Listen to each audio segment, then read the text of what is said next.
Welcome back to the What Happens in Vegas podcast. I'm your host, Dr. Stephanie Canestraro, and today we have a special guest, Dr. Kendal Stewart.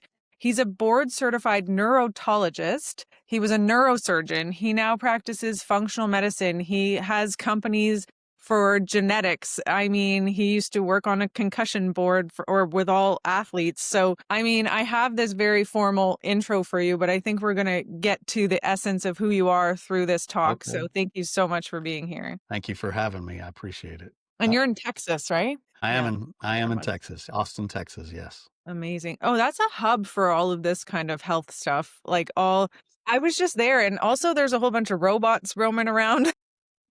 Yeah, we're kind of out in the periphery, but it's been a hub for functional medicine, autism, things like that for quite a long time, and so we tend to like to be ahead of the curve, especially in the functional world, and we're Mhm. very focused on health practices and understanding how to recover from things and finding the source instead of just Yeah. covering things up. Yeah. So So what's your story? How did you go from brain surgeon to now just helping people with those root causes? Like, what was the catalyst for that?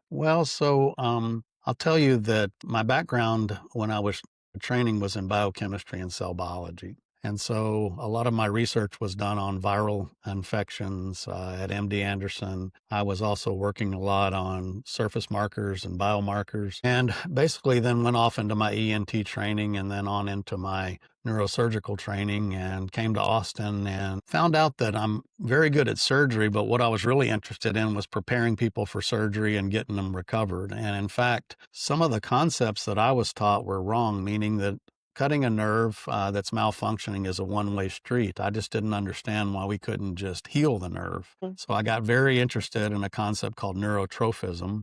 Mm-hmm. And basically, what also happened at the same time is I was asked to start taking care of a lot of concussions. And I'll tell you, you working with athletes, you know that athletes lie a lot. And they lie to get back on the field. And so we had to come up with some fairly sophisticated diagnostics to be able to catch athletes when they were lying and know when to put them back on the field and when not to. And essentially, I just found myself more interested in recovering problems as opposed to just doing surgery. Now, surgery's rewarding and my patients love me, but boy, when you put things back into people and they become whole again and are able to function the way they should, there's nothing like it. So basically, in about 2010, I started cutting back on my surgical practice and got very interested in what you would call functional medicine. I'd already been working in it, but that basically just set me on fire. And then I wound up opening my own genetic lab and looking at what you would consider neurodiagnostic tests to make sure that we could prove that we were improving these people. Mm-hmm. And So I that's bet kind of you're, how it all went. Yeah, oh, yeah, I bet you're busier than ever after this whole COVID pandemic, because I know that's what re-triggered my neurological issues. So my kind of absolutely. story was in 2010, I had undiagnosed like textbook neuroborreliosis, but I got diagnosed Uh-huh. with multiple sclerosis, right? Like I got a Sure, tentative diagnosis of multiple sclerosis.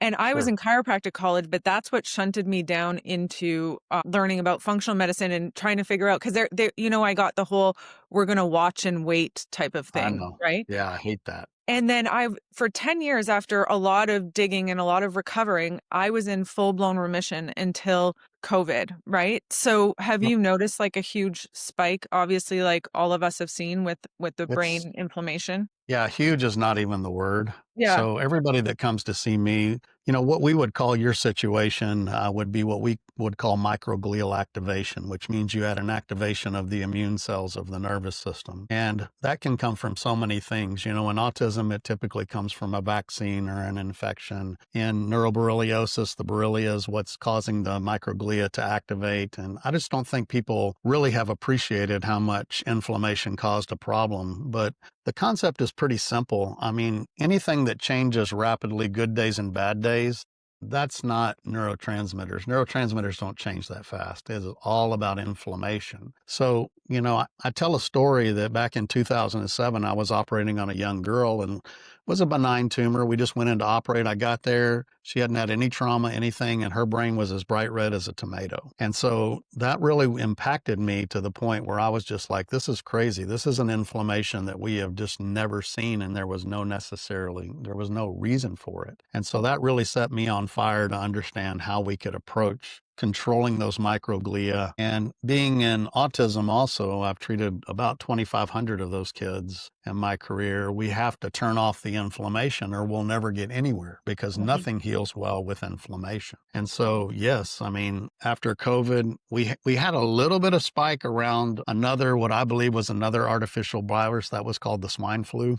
Oh, yeah. 2007, 2008, but there was just an absolute explosion when COVID Mhm. came through because the spike protein's a foreign protein, and I've never seen anything activate the immune process as hard as it has. And in fact, it's incredible at suppressing the T cells, Yeah. which are the killer cells. And we've been seeing that a lot even with players, because a lot, everyone was then also forced really to take an experimental vaccine that then makes you make the Correct. most inflammatory component of the infection, right? Correct. So Yep. so we've seen just like tanking of people's immune system, these healthy players that were once had 0 problems at all and now Yep. yeah, so you've been seeing that too. So, well, Johns Hopkins, of all people, even basically came out with a paper that said it's the new AIDS. It was so severe in some people that suppressing the T cell, it might as well have been HIV. And the biggest problem is if I hurt my T cells, which are Mhm, killer cells, mhm. then I have to do something. So my B cells, which are my inflammatory antibody producing cells, will just explode. Yeah. And that's how God designed it. And that's the problem because inflammation is a one-way street. Like I said, in healing, we go through the steps of healing. You don't come to the doctor for us to give you a diagnosis. So You come to the doctor for us to tell you how to get out of the problem. Mhm, And we mhm. don't really care.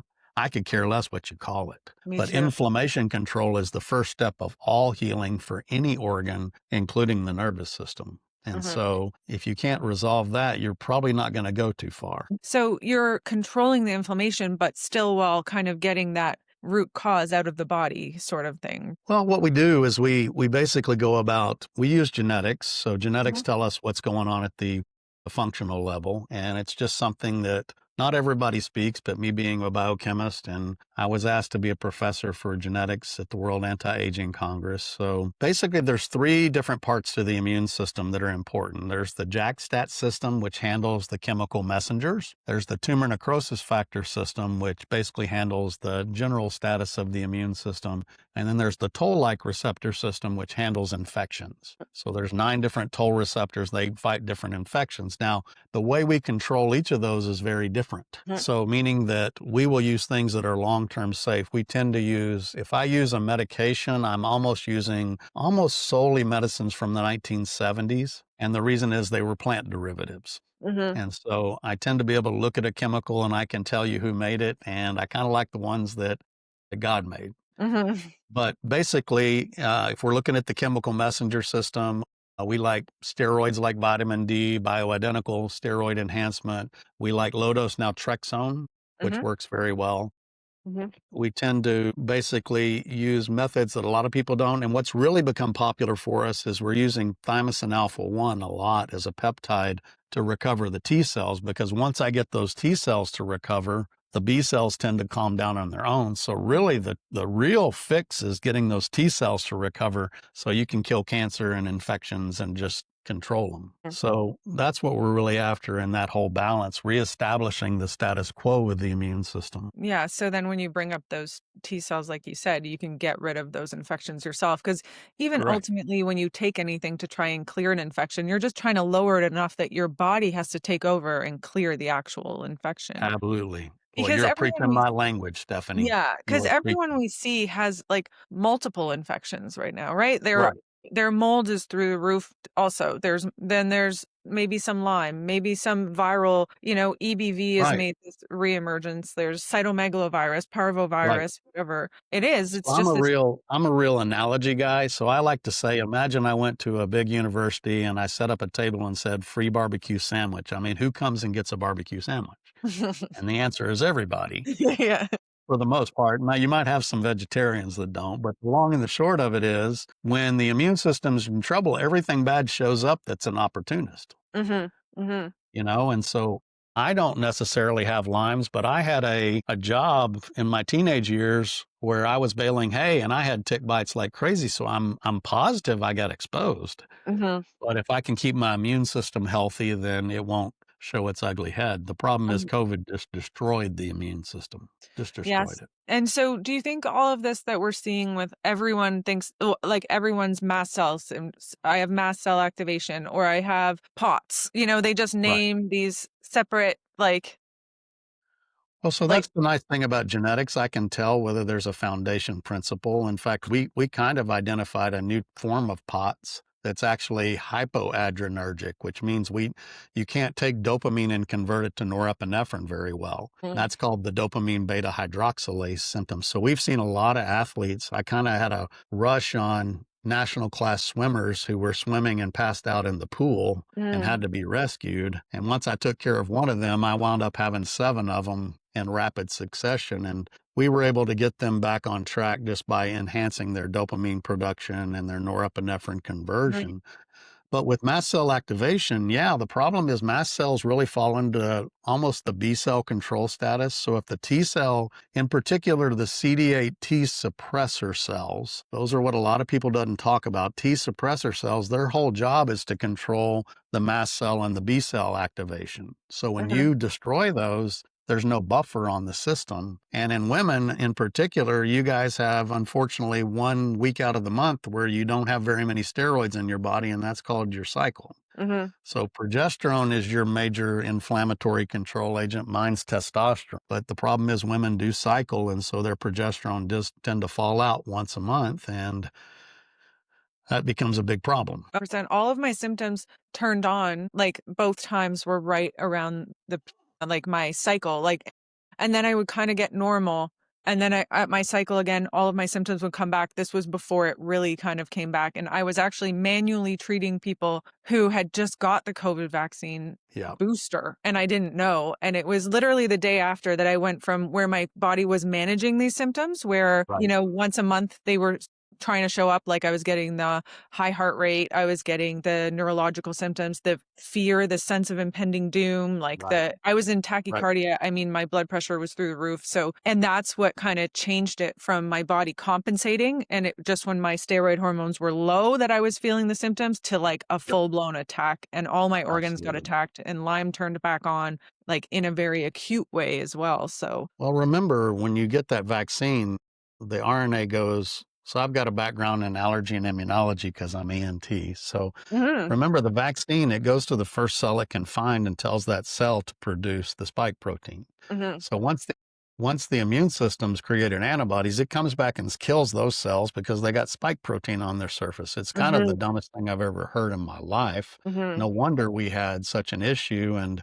in fact, the reason that they basically made it where that vaccine does not last very long is because they were making it so weak so they would not basically kill more people than they already did. But that's my opinion. But you just can't have a body attacking itself because your cells are producing the antigen. Yeah, but, like, even just touching people, like, people were getting symptoms from their partner shedding and Sure, what of course. yeah, yeah, Well, think about it. If you're allergic to ragweed, I don't send you to work every day in a field of ragweed. You're not mhm, going to feel good.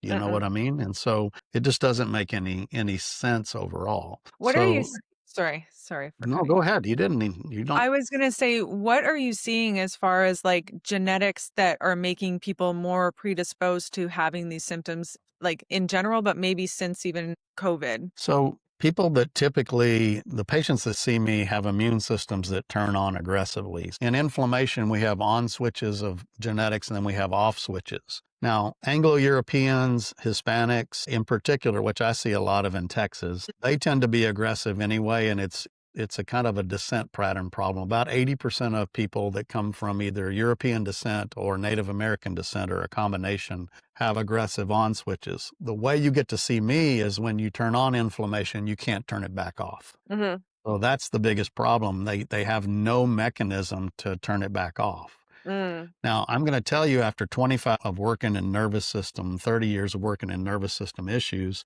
there's one big problem with the nervous system, and that is when it gets in trouble, it does not know how to rest. All it knows how to do is work harder. mhm, mhm. And in fact, that probably is practically good because if you hurt your nervous system in the woods, if you rested, a bear would probably come eat you or Yeah. whatever. Problem is, you have this limited number of resources, and when you start working harder, you're going to run out of resources, and then you're really up a creek, and that's pretty much where everybody winds up. So we've got to get in there. I will tell you, 99% of the patients I see basically cannot turn off the inflammation, and they can't get past the first step of recovering. Mhm. What's your biggest thing for turning it off, or did you already mention it?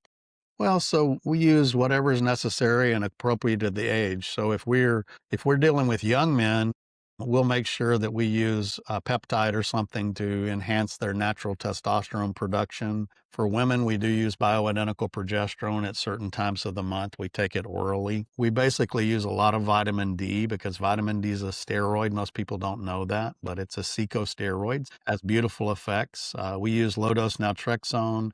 We use other peptides like thymosin, TB500, other things to control the immune system. And Mhm, if I really get into trouble, I can use things in people uh, like hydroxychloroquine if we have an autoimmune process. So basically, we have seen an explosion of autoimmune neurological diseases that a lot of time mimic psychiatric issues. Like we had mhm, a large number of young men go into mania that really could not be controlled with medication.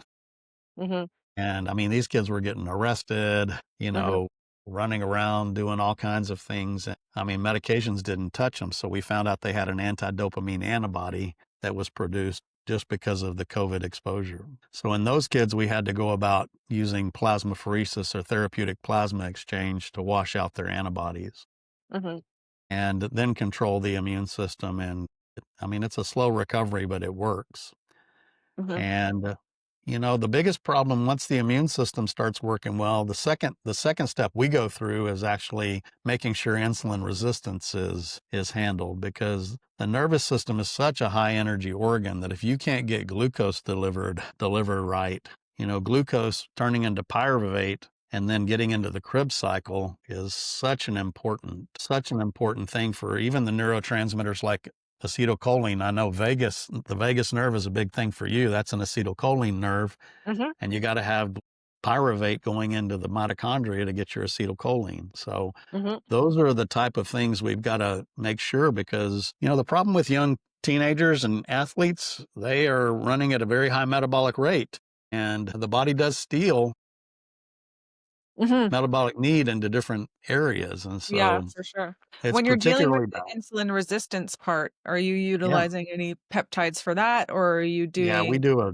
a ton of microdosing of tirzepatide. I'm Mhm, not a big fan of semaglutide. I like tirzepatide, anything from microdosing. But remember, glucose production. I like to tell people the retina is the highest energy organ in the body, followed by the cochlear vestibular system, followed by the brain, followed by your endocrine organs, followed by your immune system. So basically, in order for all those to work well, because they're 24/7 on, you've got to have great glucose delivery. And the problem is in a crisis situation like yours, you're going to need 2 or 3 times more glucose delivery than you needed when you're healthy mhm, because it's such a crisis, especially if you're trying to live life and work and mhm. or work out or do all the things you want to do and enjoy your life.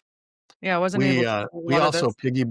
piggyback D-chiroinositol. You might Yep. not have heard that, but that's an insulin second messenger. No, I have heard of that, and I tried both of them personally, and I was so dizzy from even a microdose of them.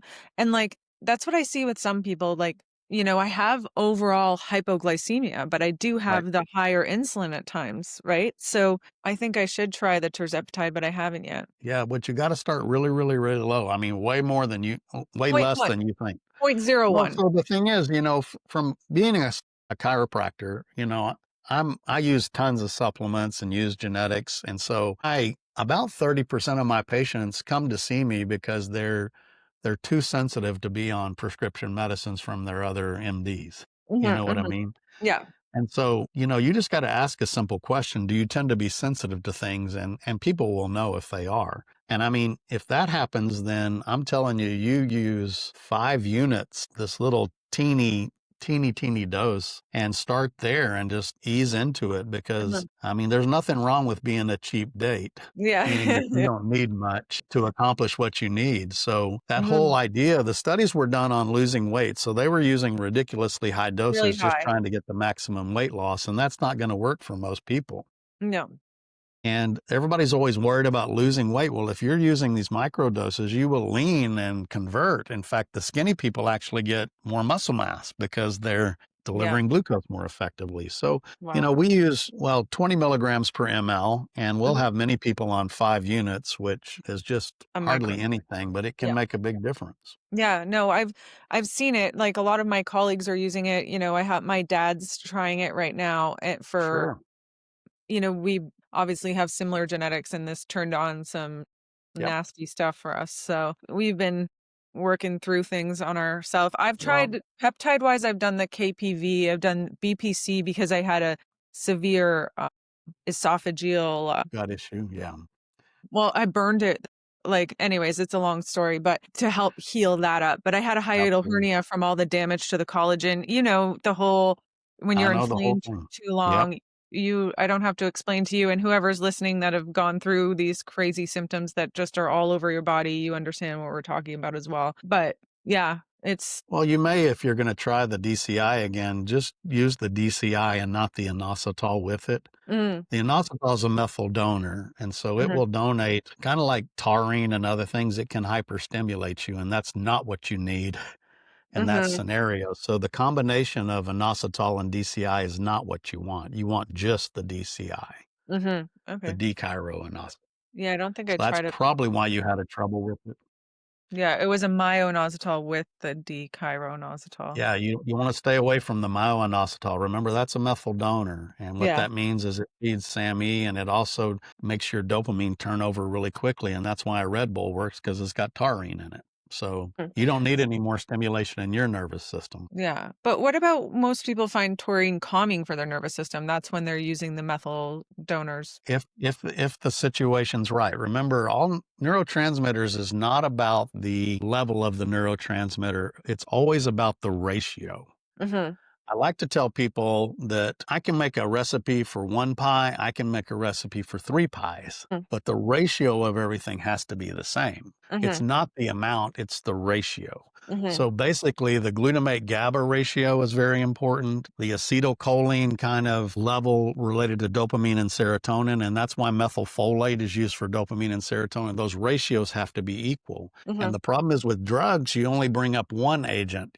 Yeah, They focus on one neurotransmitter, and that's not how the system works. no. And so everything from a medicinal standpoint, from what the FDA views is, the proper way to vet a drug is not the way it works in the nervous system. Everything's about balance. Yeah, 100%, I know that. You were talking about those swimmers that were Yeah. passing out, Yep. and you're referring to their dopamine? Yeah, so their dopamine converts to norepinephrine Yeah. through an enzyme called dopamine beta hydroxylase. Mhm, That is an enzyme. I'll tell you, when I picked the genes that we put on our panel, I kind of threw it on there as a second thought, and it turned out to be a total windfall for us because these are women who show up in your office. They have POTS. They also have estrogen. So they tend to be younger females with estrogen dominance a little bit, which also dilates blood vessels. So mhm. remember, norepinephrine is responsible for keeping the vasculature less compliant. Yeah. So the problem is if you don't have enough norepinephrine, there's two things. You got super low blood pressure, Mm, then you throw in estrogen, and those are the women who tend to get lightheaded. And the other thing that's really interesting with norepinephrine is you have trouble imprinting short-term memory.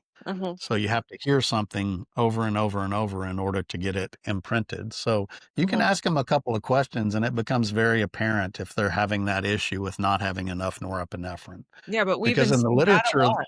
We've been yeah, seeing that because a lot, I and know. depleted copper too, because I know that helps feed that, and vitamin C, and then certain infections block it as well. Well, think about the copper also as a mitochondrial issue related to insulin resistance. What everybody doesn't know is how important the mitochondria is to so many things, including Mhm. steroids. And remember, there's some aldosterone effect Mhm. with the copper iron metabolism, also with sodium, potassium, magnesium, calcium, etc. So you just got to think about the mitochondrial concept. If we can get the mitochondria working well, we're going to deal with a lot of these things. Yeah. What are you doing for the mitochondria So specifically? we basically insulin resistance has to be overcome. You got to have plenty of glucose. And Mhm. remember, a mitochondria needs five things. Mhm. It needs thyroid, Mhm. it needs glucose, it Mhm. needs a steroid of some type. And you Mhm. don't want it to be cortisol. You'd rather it be progesterone or testosterone. Mhm. It's going to need some trace minerals, Mhm. okay? And it's also going to need methylfolate, Mhm. okay, for the crib cycle. And so the problem is it's not just one thing. So doctors make this big mistake. Oh, look, your thyroid's a little low. Let me put you on thyroid Mhm. and you'll feel better. And you don't feel better because you didn't bring all the other things together in the recipe. Mhm. Mhm. So, when you're a chemist, you just think about things differently. You're always trying to say, how do I get this whole recipe balanced? Yeah. Because, and I think that's what the mistake is with most of the Western medicine doctors, and it's not their fault. It's how they've been taught. But the problem is, if you don't have a way of thinking from it a global standpoint, you're Mhm. just gonna not help too many people, and you got to spend more time than 5 minutes with them too. That's really true. It's like a puzzle you're putting together for people, and some are more complex than others for sure. Absolutely. Yeah. So you do nutrigenomics testing? Yes. That's your Yes. the biggest part of your genetic testing, or do you do No, I don't like it. Exome sequencing doesn't appeal to me because no, there's not much you can do about it. So 100%? I do pharmacogenetics too. Our lab did that. I Oh, nice. wound up creating GX Sciences. We sold it. It's now called Fagron Genetics. Okay. And it's a great company. It's owned by a Belgian company. We've got a brand new company coming out that's going to be direct to public. It's Mhm. called Helix Revolution, and you're going to be able to access small genetic panels, and they're self-explanatory. I shot videos to educate, and just tells Nice. you the base concepts of what you may need and what you don't need, because that's the Mhm. key. Nutrigenomics is all about knowing exactly what you need and exactly what you don't need to waste your money on. Mhm. No, You that's know, great. so That's really great. So, nutrigenomics, those will be like vitamin D, your VDR receptor, cholesterol, that kind of stuff, or no, it's a little more complicated. So we have the inflammatory markers in it. We have the okay, as part of the mitochondrial markers in nutrigenomics. it. Okay, Yeah, okay. we try to put together the whole healing concept. Remember, the way I'm going to think when you come to see me is, how do I heal you out of this process? What Mhm. is missing that you just can't do yourself? Yeah. So the whole concept is very simple, meaning what do I need to put back into you to make you as complete as possible and give you the best chance of coming out of this process on your own? Mhm. So we also have immune markers. We have all types of markers of detoxification and Okay, so glutathione.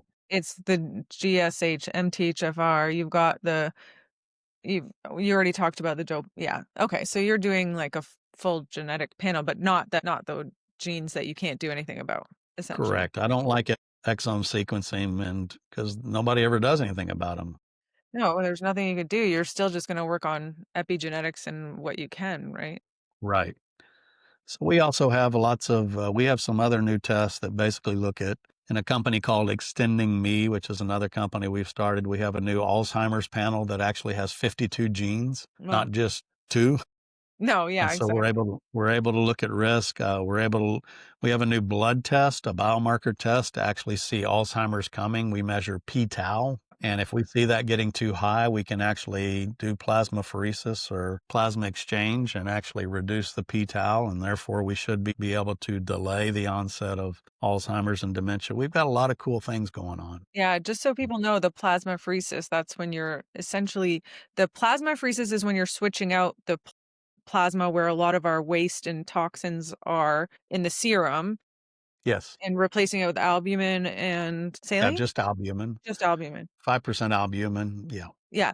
And I like the iNuspheresis, which isn't available in the States yet, that's when you're Yep. filtering just with a more finer filter, which we've had crazy results sending people to Switzerland for that because honestly, I Sure. didn't know much about plasmapheresis. I learned about ionospheresis first, and I actually Sure. really wanna try it for myself, but I've had really severe cases go and have, like, dramatic, amazing changes. But you also talk about exosomes. Yes, so we use a lot of exosomes. I've been in the world of stem cells and exosomes for probably 15 years, Wow, maybe. you're ahead of the curve. So stem cells, are kind of banned in the United States now. And the only people we really felt a little bit worried about putting DNA into were the little kids. We Mhm. didn't want to transfer some type of oncogene or something from that. No, So we gosh. actually were genetically testing all the placentas for a couple of stem cell companies to see what the genetics were. And I'll tell you, out of about 39 of them, we only found two that we really wanted to use because the genetics were not as good as we would expect. So you got to be a little careful with stem cells. You need to know where they're coming from. I like to analyze them if you're going to do them.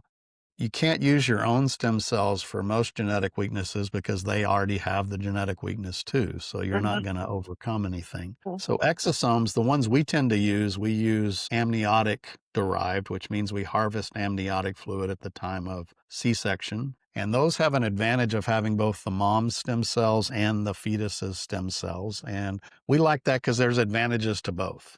Okay. They're a little bit different. Yeah. But what happens then is we filter off all the DNA and all the cells. And remember, each stem cell thinks it's growing a whole new fetus. So Mhm. it's secreting billions of little vesicles, and those little vesicles have three things. They have messenger RNA to repair anything in your body. Mhm. Okay. And it does travel across the blood brain barrier and can Mhm. go a lot of different places. We have microRNA, which turns off inflammation. God Mhm. will not let inflammation occur in a uterus when the baby's growing. Wow. So he turns it off. And then we have tumor suppressors because baby cells are growing so fast that if we didn't have tumor suppressors, think about how many birthmarks there are. But instead of a birthmark, it was a tumor growing out of the baby. So we also have tumor suppressors and for the fetus development. So when we filter them off and we give them to people, we give them IV. We use a very specific one that has about 800 billion in 2 cc's. So Mhm. we're using incredible doses because we're after the nervous system. Yeah. So we're after these super high doses because we're doing it IV trying to get it Mhm. into nervous system repair. Mhm. Now, the only caveat I can tell you is exosomes love to go where they're needed. So if you're looking for a specific target like the nervous system and you've got a hurt knee, don't go get your exosomes then because half of them will go to your knee. Mm. You know what I mean? So you've got to choose the time right. I also like to think of them as very expensive seeds, Yeah. meaning the one thing, if you bought these expensive seeds, you're going to go to your garden, you're going to till it up, you're going to fertilize it, you're going to Yeah. plant them carefully. Most people forget about preparing for the exosomes, getting the nutrition right in the body Yeah. so that these exosomes can execute everything you need to. Yeah. Do you ever do, nebulized exosomes? They do work. They work really great for lung disease. That was the problem with stem cells. Most of the stem cells, when we would do them IV, would wind up in the lungs. So if you had chronic lung disease, man, they worked incredibly well. But we were always trying to get to the nervous system just because of my bias, what my Mhm. practice sees. And so, Yeah. yes, you can do nebulized, you can do nasal. The biggest problem that you have is you just want to concentrate it as high as you can where you really need them. Mhm. I heard the nasal ones too, the drops, because they can access, like, the cribriform plate or I don't know if Cribriform plate, that's and they go like up the olfactory nerve, that's correct. yeah. So, they were doing a study in Lithuania on autism and having pretty amazing results. Yep. So, yeah, That's if it's you choose the exosome right. So remember in autism, thing we didn't talk about too is nerve growth factor and brain-derived neurotrophic factor. Mhm. Those are the healing factors of the nervous system, and we found out about 98% of the kids on the spectrum have a weakness genetically in one of those two. And Mhm. so you don't want the stem cell to have a weakness or the exosomes to have a weakness, or you're not going to accomplish what you want. So I'm a big fan of making sure we know where things are coming from Yeah, and 100%. genetically testing the source. Mhm. But that's not always done. That this was done in that study, so that was good That's because awesome.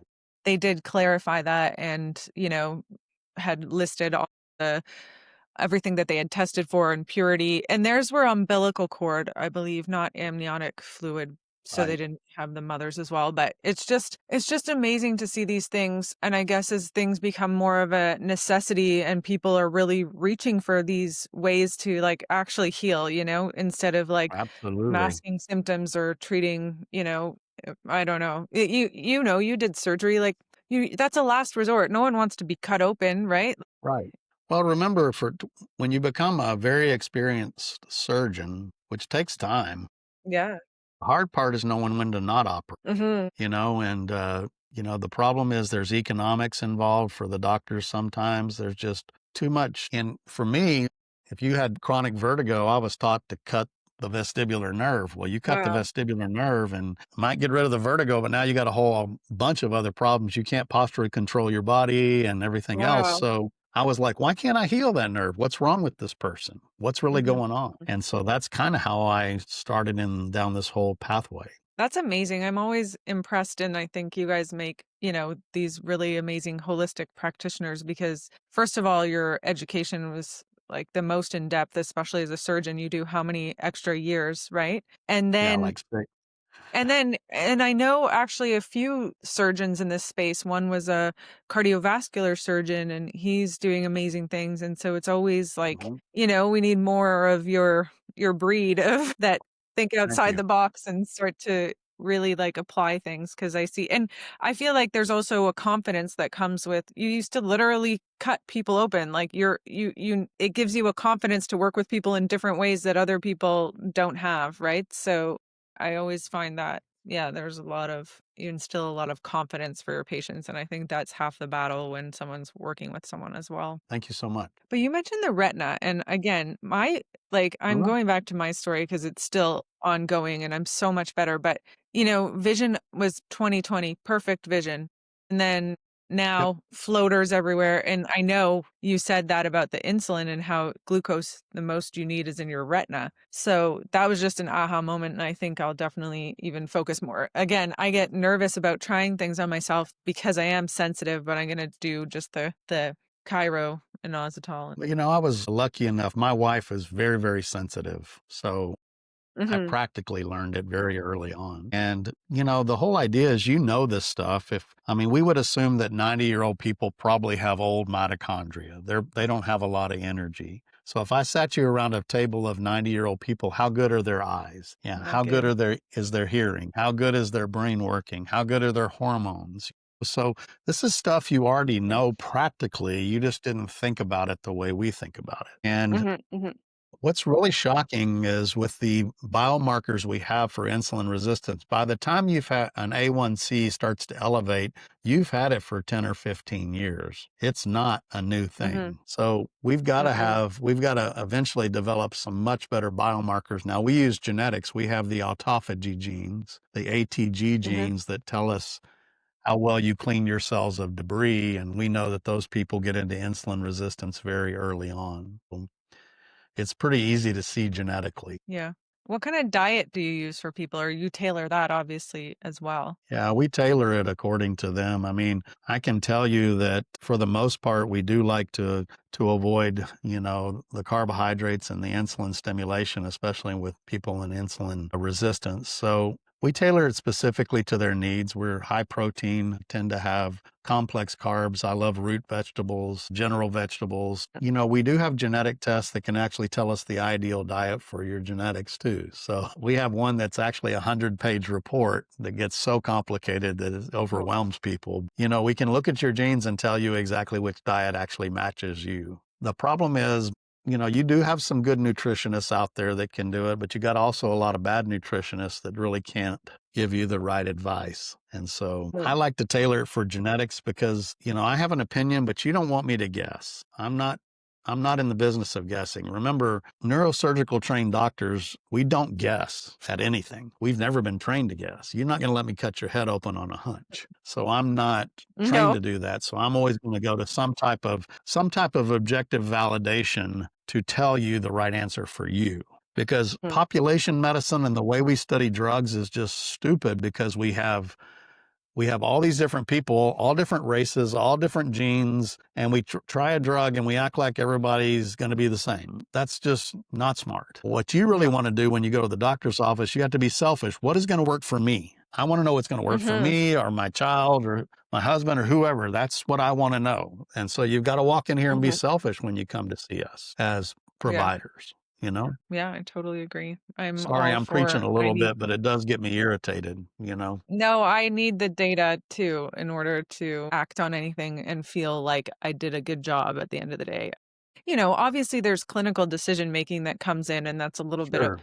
but it's always based on something, right? Well, you have to be a little cautious too. There are some people in functional medicine that'll walk in, they'll tell they want $5,000 worth of blood work and tests, and they just throw spaghetti against the wall versus Yeah. somebody who's a lot more targeted, will Mhm. listen to you, will work through it, you know what I mean, 100%. and spend your money wisely.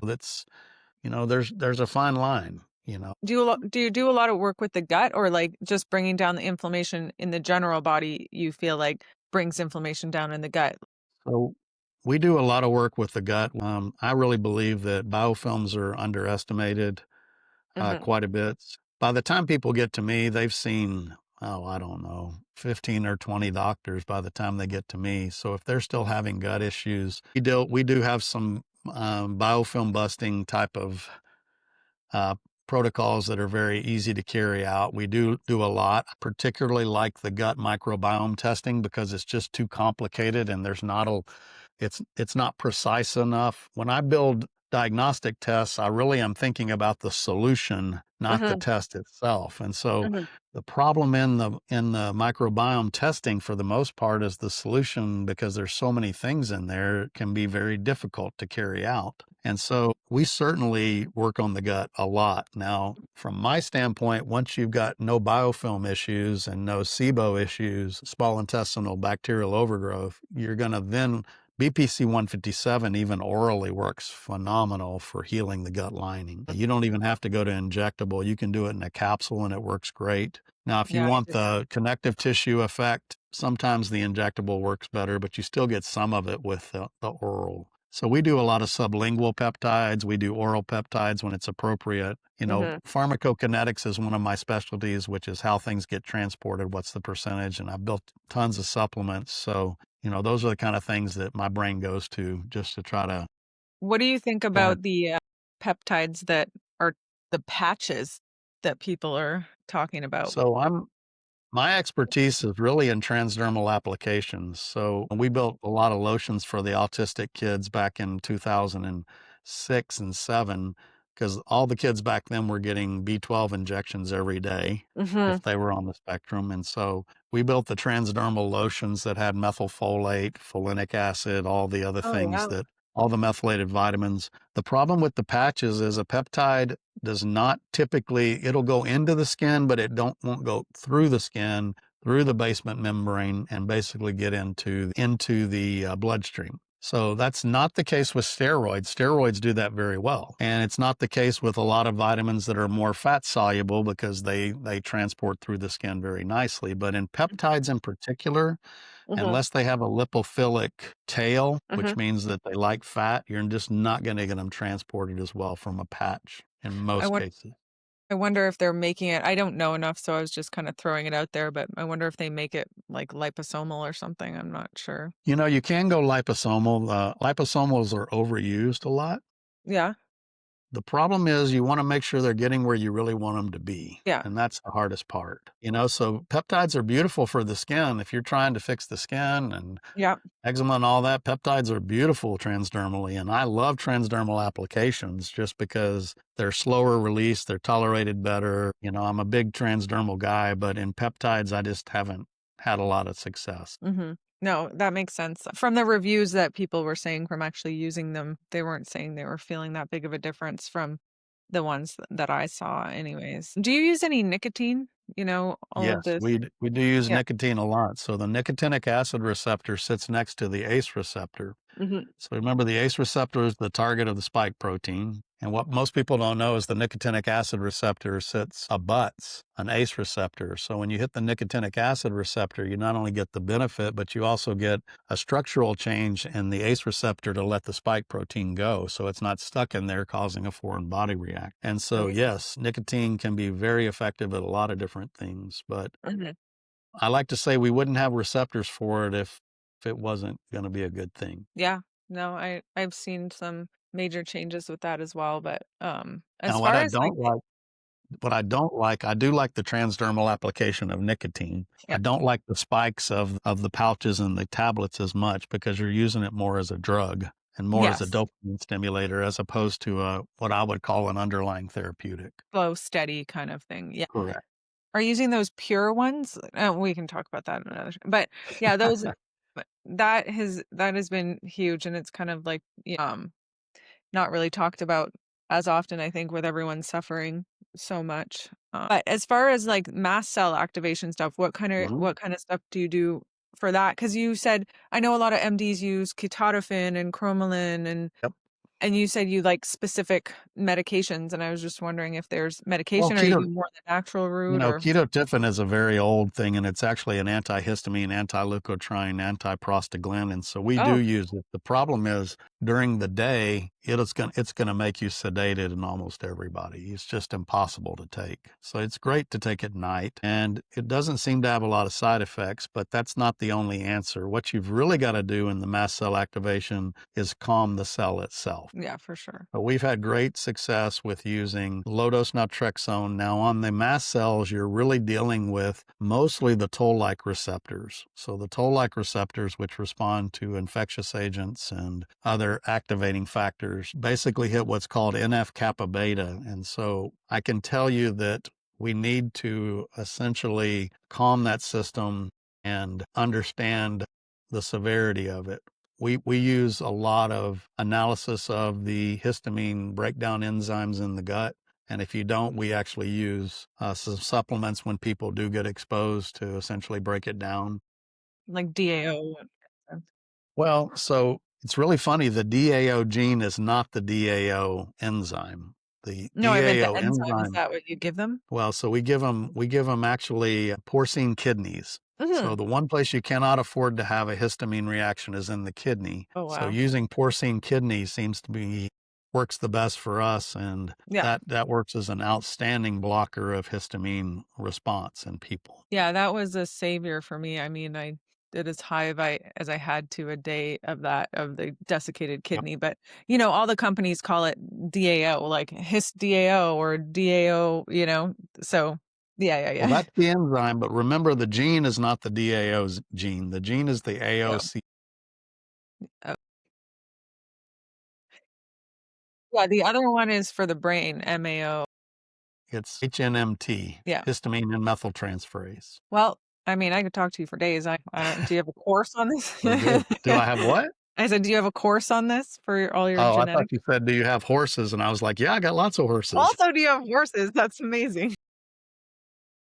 Yes, well, I've taught a lot of courses. You can find me all over the internet and different things. COVID kinda shut a lot of that stuff down. We were doing a whole lot of it, and then we just You were doing didn't, but all in certainly person. right. So I have a podcast too. It's called Coffee with Dr. Stewart. My daughter hosts me. She's studying to be a PA, and hopefully will Oh, follow in my functional footsteps, but that's amazing. I will tell you that we love talking about this stuff. I love helping people, and I love people to understand it more than I like for us just to tell people what to do. I want them to understand why we're doing the way we're doing it. I So, understand that, yeah. So do you see people in person or do you do oh yeah, virtual as well? I do both. So I love person because I like to look at you and see you and feel you. So I'm old school. Yeah. But, I do have a lot of people I see virtually, but we'll always use genetic tests. So I feel a little bit more comfortable now that we have genetics and certain biomarkers to talk to you in a Zoom call or something because I have something objective. But yeah, we're always taking new patients. And for your testing, do you have to have a practitioner to do it or people can do their genetics on their own or you have that one coming out? So for the complex genetics, you want to have a practitioner, but that's going to be a very complex panel. The ones we have coming out are going to be direct to public, and they're going to be smaller panels that are fairly 10 to 12 genes that are fairly easy to understand where we recommend the supplements. And I've shot videos to educate people because they should have access. So if you're really sick, you want the big one. If you're really pretty healthy and you just want to know what to take and what you need and what you don't need, that's probably where the newer one will fit in for you. I have a question for genetics, and it's personal again, but I feel like it Sure. still helps people. But so when you looked at my genetics when I did that years ago, and I was feeling really good when I did them, and I happened to be Yep. taking certain things, that then I did this meeting with this geneticist, and he's like, "You should never take resveratrol, and you should never take this because your That's body cool. prefers testosterone, and you're gonna tank your estrogen." But when I do my estrogen test, my estrogen is always high. My Right. Oh, I've done multiple tests, it's never and those things were helping me, and it was one thing it was after I got off of those that I actually ended up getting more sick, and I started getting this, like, hate on for, like, genetics, because not really, like, I've learned a lot now, but you know how something happens and you're, like, a little bit, like, Right. Well, "Well, it's not." you ran into a non-knowledgeable doctor, Yeah, okay? yeah. And that's the problem. The internet in particular has made everybody an expert, and they're not. No, I Some know. people that are very, very, very popular on the internet are wrong 50% of the time, Yeah, okay? I know. I I know can that. tell you I'm the biggest geek you'll probably run into when it comes to genetics and Mhm, mhm. chemistry. Yeah. So what I will tell you though is those are some of those concepts are the stupidest things I've ever heard. Mhm. Okay, resveratrol, is a fantastic supplement. We can go through the chemistry of how all those work. The problem is that estrogen has to be broken down, and so the byproducts are very important. So depending on how you break it down and clear it has as much to do with whatever your levels are. And Mm, so, and the biggest problem is, especially if you're postmenopausal and you're taking hormones, anything we give you orally or transdermally only lasts a certain amount of time. So we can't just pop up and check blood levels without mm-mm. doing it at exactly the appropriate time. And progesterone in particular is hard because we take it as an oral at night. And if we put it with methylcellulose, which is fiber, we can make it last about 13 hours, but we can't check it the next day because it'll be low again because you're not taking it right then. So blood tests are not the end all to be all. You really got to listen to the patient, understand what you're trying to do. What I find out is most doctors don't understand hormones very well at all. I found that as well. But yeah, so you don't look at genes and be like, since you have this gene, you can never do that. And you can like that whole like, There's very mm, few genes that are like that. yeah, Okay. Now, pharmacogenetics can tell us if your liver enzymes are going to be overloaded or whether there's going to be a toxicity, but we never see that. In fact, what you're talking about is a group of plant derivatives there's multiple thousands of them. We never have a gene that tells you can't take that. That's just not correct. That means that person didn't have any clinical knowledge. yeah. He might have had some kind of book knowledge, but didn't have any true clinical knowledge of the Mhm. situation. But he was really, So you can't eat grapes. Is that what he's saying? I No don't know. grape.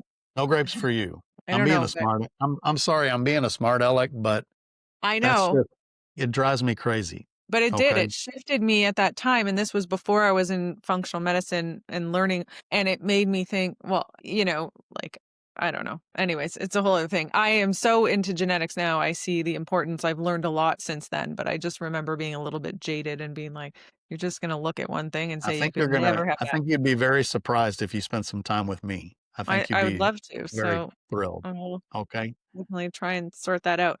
But I don't wanna take too much of your time, so I wanna thank you so much You're because so this was welcome. amazing, and I'm sure we'll talk again because I have more questions, and this is where can people find you? You talked about Yeah, your so clinic? drkendalstewart.com, Helix Revolution, you can find me at a lot of different places. Coffee with Dr. Stewart, they'll all link together. Okay? Can't wait to check that out. I All watched right. some of your Coffee with Dr. Stewart, actually, Oh, it's you great. did? Yeah. Well, thank you so much. Well, I thanks appreciate again. it. Thanks so, so Okay. much. Take I'm care. glad to see you. Bye-bye.